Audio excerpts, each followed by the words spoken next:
And if you're flying today, call your carrier because it's very likely that you won't be going anywhere. Thousands of flights have already been canceled, and CBS News correspondent Michelle Miller is at LaGuardia Airport in Queens, New York, with the latest on that. Good morning, Michelle. Good morning, Rebecca. Well, on average, 70,000 people fly in and out of LaGuardia Airport every day. But look at it. It's a virtual ghost town. And while some 250 passengers were stranded overnight, the good news is the numbers weren't any higher. Here in the Northeast, all three major New York airports, JFK, LaGuardia, and Newark, suspended operations overnight and are closed until noon today. Some passengers made the best of a difficult situation. If you travel, you got to be prepared for any of the elements.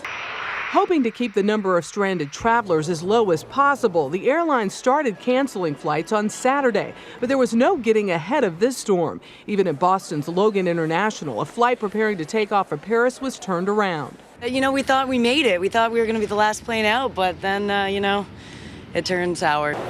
Delta canceled 850 flights Sunday, U.S. Airways 679, Continental 265, American 262. Hundreds more have been canceled through this morning.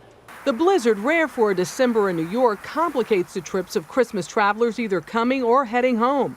If the weather wasn't going to do it alone, the frustration is threatening to strip the warmth off the holiday weekend. Train travel's been crippled as well in the Northeast corridor. Amtrak shut down train service from New York all the way up to Maine, as well as service in some parts of Virginia. Crews worked overnight clearing the tracks, but still no word on when service will resume. Meanwhile, bus passengers were forced to find other ways to get around Sunday as Greyhound canceled schedules from North Carolina to Canada. It could have been so much simpler, and then the weather reports started coming in, and it was just... It's been very frustrating.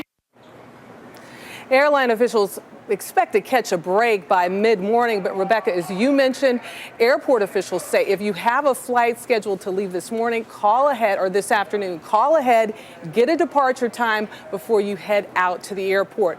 Operations are scheduled to resume between 2 and 4 p.m. this evening. Rebecca? It's good advice. Thanks. CBS's Michelle Miller at LaGuardia Airport.